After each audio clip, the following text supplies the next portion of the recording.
Kemudian Musa dan Harun pergi menghadap Firaun, lalu berkata kepadanya, "Beginilah firman Tuhan, Allah Israel. Biarkanlah umatku pergi untuk mengadakan perayaan bagiku di padang gurun." Tetapi Firaun berkata, "Siapakah Tuhan itu yang harus kudengarkan firman-Nya untuk membiarkan orang Israel pergi? Tidak kenal aku Tuhan itu, dan tidak juga aku akan membiarkan orang Israel pergi." Lalu kata mereka, "Allah orang Ibrani telah menemui kami. Izinkanlah kiranya kami pergi ke padang gurun 3 hari perjalanan jauhnya untuk mempersembahkan korban kepada Tuhan Allah kami, supaya jangan nanti mendatangkan kepada kami penyakit sampar atau pedang." Tetapi Raja Mesir berkata kepada mereka, "Musa dan Harun, mengapakah kamu bawa-bawa bangsa ini melalaikan pekerjaannya? Pergilah melakukan pekerjaanmu." Lagi kata Firaun, "Lihat, sekarang telah terlalu banyak bangsamu di negeri ini. Masakan kamu hendak menghentikan mereka dari kerja paksanya?" Pada hari itu juga Firaun memerintahkan kepada pengerah-pengerah bangsa itu dan kepada mandur-mandur mereka sendiri, "Tidak boleh lagi kamu memberikan jerami kepada bangsa itu untuk membuat batu bata seperti sampai sekarang. Biarlah mereka sendiri yang pergi mengumpulkan jerami.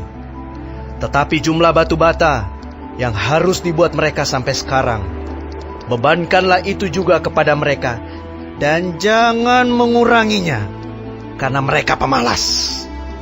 Itulah sebabnya mereka berteriak-teriak, "Izinkanlah kami pergi mempersembahkan korban kepada Allah kami." Pekerjaan orang-orang ini harus diperberat, sehingga mereka terikat kepada pekerjaannya, dan jangan mempedulikan perkataan dusta.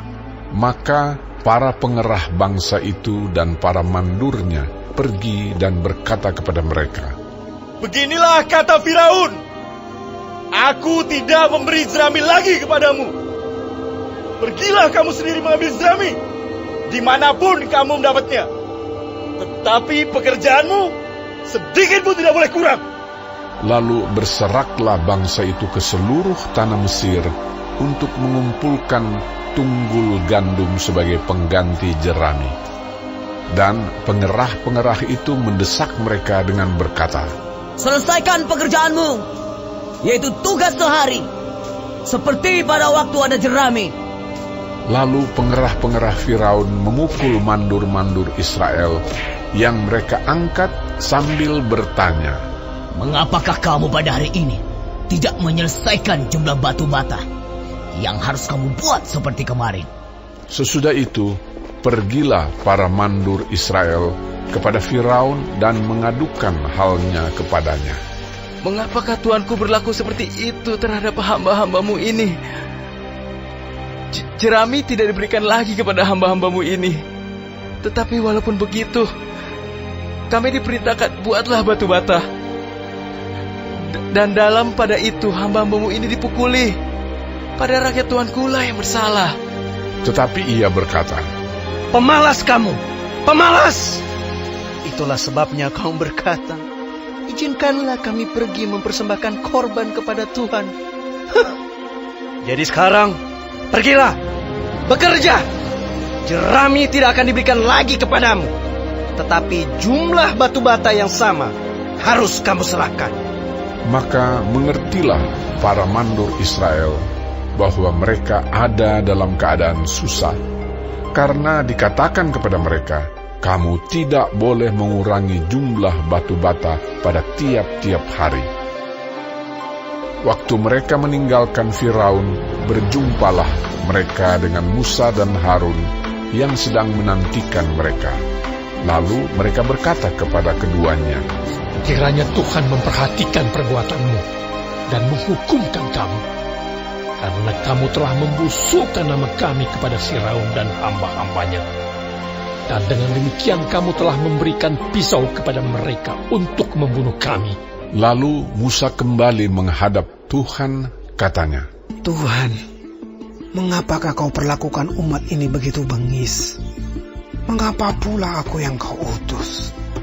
Sebab sejak aku pergi menghadap Firaun untuk berbicara atas namamu, dengan jahat diperlakukannya umat ini, dan engkau tidak melepaskan umatmu sama sekali.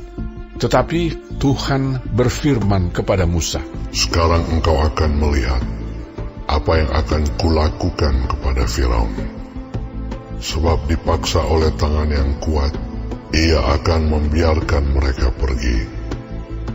Ya, dipaksa oleh tangan yang kuat, ia akan mengusir mereka dari negerinya."